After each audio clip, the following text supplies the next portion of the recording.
YouTube viewers அனைவருக்கும் வணக்கம். இன்றைக்கி நம்ம இந்த வீடியோவில் சிம்ம ராசிக்கான குரு பயிற்சி பலன்களை பற்றி பார்க்க போகிறோம். வருகின்ற ஜூன் மாதம் 2ஆம் தேதி 2026 அன்றைக்கி பார்த்திங்கன்னா மிதுன ராசியில் இருக்கக்கூடிய குரு பகவான் கடக ராசிக்கு இடப்பெயர்ச்சி அடைகிறார். அதாவது சிம்ம ராசிக்கு 11ஆம் வீடான லாபஸ்தானத்தில் இருந்த குரு பகவான் 12ஆவது வீடான விரயஸ்தானத்தில் உட்கார்றார். இந்த ஸ்தானத்தில் உட்கார்ந்ததுக்கப்புறம் நமக்கு என்னென்ன மாதிரியான பலன்கள் கிடைக்க போகுது அப்படிங்கிறத பற்றி பார்த்துடலாம். சிம்ம ராசிக்கு அப்படின்னு பார்க்கும்பொழுது 4ஆவது வீடான தாயார் ஸ்தானம் மற்றும் சுகஸ்தானம் இந்த இடத்துக்கு குரு பகவானுடைய பார்வை விழுது. இந்த பார்வை என்ன மாதிரியான பலன்கள் கொடுக்கும் அப்படின்னு பார்த்தீங்கன்னா, தாயார் ஸ்தானம், அதாவது தாயாரோட உடல்நிலையில் ஏதாவது பிரச்சனைகள் இருக்குது, ஆரோக்கிய குறைபாடுகள் இருக்குன்னா அது சரியாகிறதுக்கான காலகட்டம், நல்ல முன்னேற்றம் அடையிறதுக்கான வாய்ப்பு அப்படின்னு சொல்லலாம். அவங்களுடைய கருத்து மோதல்கள் இருந்ததுன்னா அது சரியாகிறதுக்கு உண்டான சூழ்நிலைகள் இருக்குது. தாய் நாட்டிற்கு வர்றதுக்கு, அதாவது வெளிநாட்டில் இருக்கக்கூடியவங்க ரொம்ப வருஷமாகியும் நம்ம ஊருக்கு வர முடியல அப்படின்னு நினச்ச நபர்களுக்கு அவங்களோட பூர்வீக இடத்துக்கு போகிறதுக்கு உண்டான வாய்ப்புகளும் உண்டு. அதே சமயத்தில் சுகஸ்தானம் இல்லையா, சுகஸ்தானம் அப்படிங்கிறதுனால சுகமாக வாழறதுக்கு நமக்கு என்னென்ன தேவைகளோ, அதாவது அதிர்ஷ்டவசமான பொருட்கள்லாம் வாங்கிறதுக்கு, அதே மாதிரி கார் வாங்கணும், வீடு வாங்கணும், சில வண்டி வாகனங்கள் மாற்றணும், இந்த மாதிரியான ஆசைகள்லாம் இருக்குன்னா அது நிறைவேறத்துக்கான ஒரு நல்ல விஷயம் நடக்கும். அதாவது அப்படியே நம்ம எல்லாத்தையும் எதிர்பார்த்த மாதிரியே கிடைக்குதான்னா மெல்ல மெல்ல தான் எல்லாமே கிடைக்கும். ஏன்னா மறைவு ஸ்தானங்களில் சுபருடைய பார்வையை விடுறது பிரச்சனைகளை தீர்க்கறதுக்கு உண்டான ஒரு காலகட்டம் அப்படின்னு சொல்லலாம். அதனால் என்னென்ன மாதிரியான பிரச்சனைகள் இருக்கோ அது ரீதியான பிரச்சனைகள் அத்தனையுமே சரி பண்ணுறதுக்கான ஒரு சூழ்நிலையை ஏற்படுத்தி கொடுத்துரும். அடுத்ததாக 6ஆவது வீடு. 6ஆம் வீடு அப்படின்னு பார்க்கும்பொழுது சத்ருஸ்தானம் மற்றும் நோய் ஸ்தானம். இந்த இடத்துல குரு பார்வை விடுற காரணத்தினால சத்ருக்களாக இருக்கக்கூடிய நபர்கள், நமக்கு சொந்தங்களே சத்ருவாக மாறி இருந்தாலும் சரி, இல்லை கூட வேலை பார்க்குறவங்க நமக்கு தேவையில்லாமல் நம்ம மேலே பழிகள் போட்டுக்கிட்டு இருக்கிறது, தேவையில்லாத செய்யாத தவறுகளுக்கு நம்ம பதில் சொல்கிற மாதிரி சூழ்நிலைகள்லாம் நிறைய பேருக்கு இருக்கும். அப்படிப்பட்டவங்களுக்கு இது ஒரு பொற்காலம் அப்படின்னு சொல்லலாம். உங்கள் பிரச்சனையிலேருந்து நீங்கள் கரெக்டான ஆள் அப்படின்னு நல்ல பேர் வாங்கி கொடுக்கறதுக்கான ஒரு சூழ்நிலை உங்களை அதிலேருந்து கரெக்டாக விலக்கி கொடுக்கும். பிரச்சனைகள்லேருந்து உங்களை சரி பண்ணி கொடுக்கறதுக்கு உண்டான ஒரு சூழ்நிலை அப்படின்னு சொல்லலாம். நோய் ஸ்தானம் அப்படிங்கிற காரணத்தினால நாட்பட்ட வியாதிகள், அதாவது நம்ம மருந்து சாப்பிட்டுக்கிட்டே இருக்கோம், இது சரியாகுதானே தெரியல, நான் மாட்டம் சாப்பிட்டுக்கிட்டே இருக்கேன் அப்படின்னு சொல்லக்கூடிய பிரச்சனை உள்ளவங்களுக்கு சரியாகிறதுக்கான ஒரு சூழ்நிலை நிச்சயமாக உண்டு. வேறு மாற்று மருத்துவம் பார்த்தோ, அப்படி இல்லைன்னா தெய்வ அனுகூலத்தோடையோ அதெல்லாம் தன்னால் சரியாயிடுச்சு அப்படின்னு ஒரு மிராக்கள் நடக்கிறதுக்கான வாய்ப்புகள்லாம் அதிகபட்சமாகவே இருக்குது. 6ஆம் வீடு அப்படின்றது ஒரு மறைவு ஸ்தானம் தான். அதனால தான் அதை சத்ருஸ்தானம்னு சொல்லி வச்சுருப்பாங்க.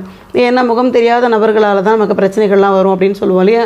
அந்த மாதிரி அந்த ஸ்தானத்தை குரு பகவான் பார்வையிடுற காரணத்தினால நமக்கு மறைமுக நன்மைகள் வரத்துக்கான வாய்ப்புகள் இருக்குது. கண்ணுக்கு தெரியாத யாரோ ஒருத்தங்க நமக்கு பெரிய உதவிகள் செஞ்சுட்டு போவாங்க, எங்கேயாவது ஒரு நல்ல வேலைக்கு ரெக்கமெண்ட் பண்ணிட்டு போவாங்க. இந்த மாதிரியாக நம்மளுடைய கஷ்ட காலங்கள் தீரத்துக்கான வாய்ப்புகளை கடவுள் ரூபமாக மனுஷங்கள் உதவி செய்யறதுக்கான ஒரு காலகட்டமாக இருக்கும்.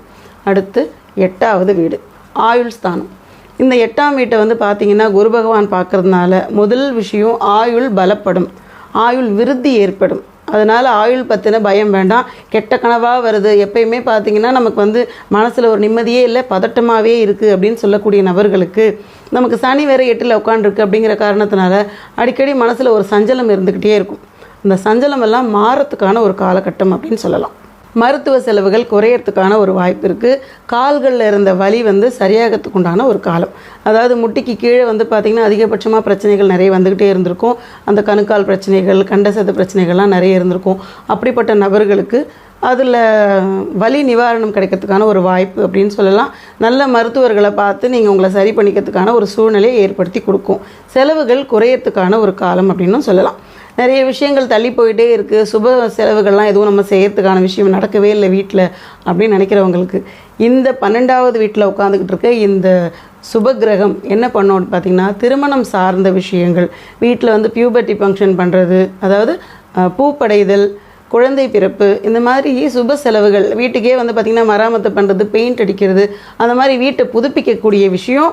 அதே மாதிரி சுப செலவுகள்னு சொன்னோன்னாக்கா வீட்டுக்குள்ளே நடக்கக்கூடிய சுப காரியங்களும் கணக்கில் வரும், வீட்டை அழகு பண்ணுறதும் கணக்கில் வரும், நம்ம இன்னொரு கல்யாணத்துக்கு போகிறது, உறவினரை போய் சந்திக்கிறது, இந்த மாதிரி விஷயங்களுக்காக பண்ணக்கூடியது, சுற்றுலாவுக்காக போகிறது, அதாவது ஊரை சுற்றி பார்க்குறேன்னு சொல்லி போகிறது, கோயில் திருப்பணிகளில் ஈடுபடுறது, இந்த மாதிரி விஷயங்கள்லாம் செய்யறதுக்கான ஒரு காலகட்டமாக இருக்கும்.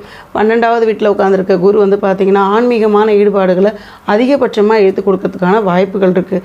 நிறைய பார்த்திங்கன்னா உங்களுக்கு வெளியூர் சுற்றணும்னு ஆசை இருக்கக்கூடிய நபர்களுக்கு வெளியூர் பயணம் அதிகபட்சமாக வரதுக்கான காலகட்டம். சிம்ம ராசியிலேயே பார்த்திங்கன்னா கேது உட்காந்துருக்கு. கேது உட்காந்துருக்கும் போது குரு வந்ததுக்கப்புறமா குரு கேது இணைவு ஏற்படுறதுனால ஆத்ம ஞானத்தை தேடி சிலர் வந்து அந்த பயணம் போகிறதுக்கு உண்டான வாய்ப்புகள் இருக்குது. ஆன்மீக பயணங்கள்லாம் அதிகபட்சமாக வரதுக்கான ஒரு காலம் அப்படின்னு சொல்லலாம். நிறைய நல்ல விஷயங்கள் அடுக்கடுக்கான முறையில் மறைமுக வரவுகள் வரப்போகுது. வண்டி வாகன சேர்க்கை ஏற்பட போகுது. நல்ல அதிர்ஷ்டமான சூழ்நிலைகளும் உண்டு. கெட்டதெல்லாம் விலகி நல்லது வரதுக்கான ஒரு காலகட்டம். அதனால் நிதானமாக இருங்க. குலதெய்வ வழிபாடு கண்டிப்பான முறையில் பண்ணிக்கிட்டே இருங்க. வழிபாடுகள் நிச்சயமாக பண்ணியே ஆகணும். அதே மாதிரி வந்து மாதத்தில் ஒரு வியாழக்கிழமையாவது நவகிரகங்களில் இருக்கக்கூடிய அந்த குரு பகவானுக்கு ஒரு 2 விளக்கேற்றுங்க. தட்சிணாமூர்த்திக்கு 2 விளக்கேற்றுங்க. இதை நீங்கள் தொடர்ந்து பண்ணுற பட்சத்தில் அதிகபட்சமாக உங்களுக்கு தடைகள்லாம் நிவர்த்தி ஆகிறதுக்கான வாய்ப்பு, நன்மைகள் உங்களை தேடி வரதுக்கான வாய்ப்பை ஏற்படுத்தி கொடுக்கும். இந்த வீடியோ உங்களுக்கு பிடிச்சிருந்தா லைக் பண்ணுங்கள், ஷேர் பண்ணுங்கள், சப்ஸ்கிரைப் பண்ணுங்கள். டவுட் இருந்தால் கமெண்ட் பண்ணுங்கள். நன்றி, வணக்கம்.